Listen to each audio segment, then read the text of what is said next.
This is an interactive theatre experience. So why don't we get started? You're going to meet Connor and some of his work colleagues. He's a bit of a star, right? He's kind of one of these up-and-coming go-getters. Let's get a glimpse into how he's showing up at his workplace. How do you manage it all? I mean, you're working such long hours and you've got the baby on the way.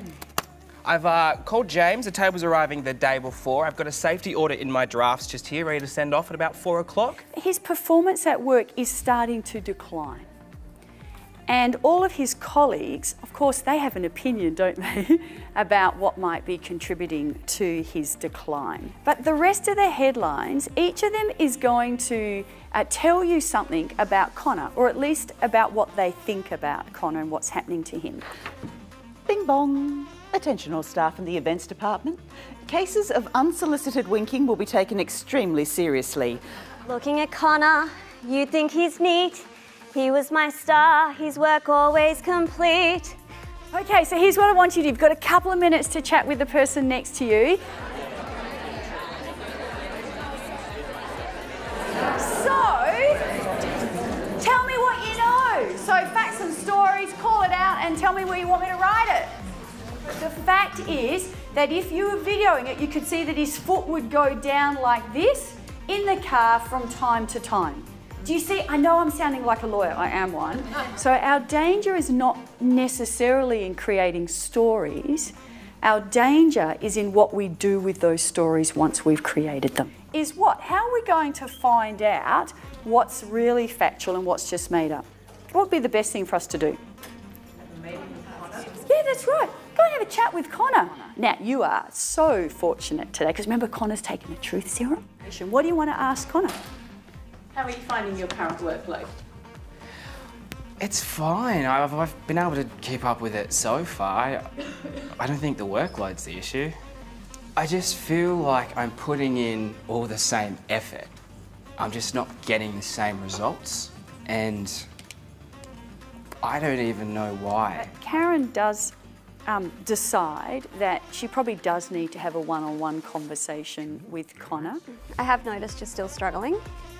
Okay, well, yeah, I think we'll reschedule. What happened in that conversation? Does she come from a good place?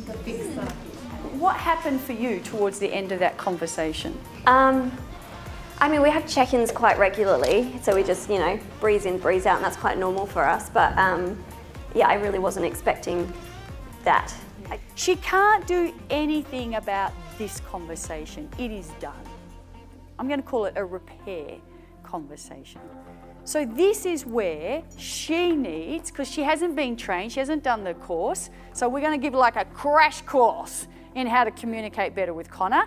But the great thing is we have the collective wisdom of so many people who work in HR, people and culture space, don't we, right? Like, oh my goodness. Karen is really eager to learn.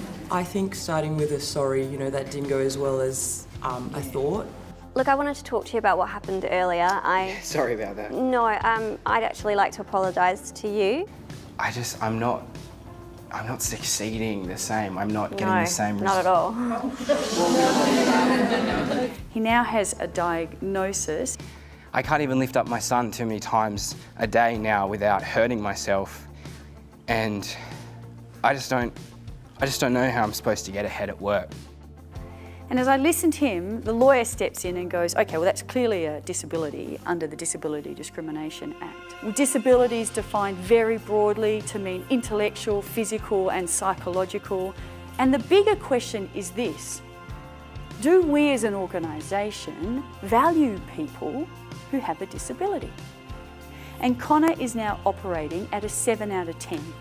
And so some of his colleagues are still comparing the Connor of now to the Connor of the past. But look, I mean, Karen thinks he's operating at what he was, but there's no way he's like that. She's dreaming. Look, I'm not going to shovel off all the new clients to you, because what Karen doesn't know won't hurt. No, I think that's a good idea. So now what they're doing would cross over into the space of disability discrimination.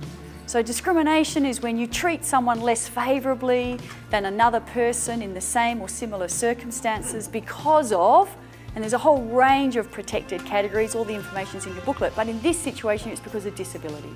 I wonder what's missing for Jed and Sue that that allows them or causes them to think that way. How do you want her to show up? What do you want her to say to Connor? How do you want her verbals and her non-verbals to be? I just really want to say sorry. I thought you were winking at, well, not just me, but other people in the office. I'm married.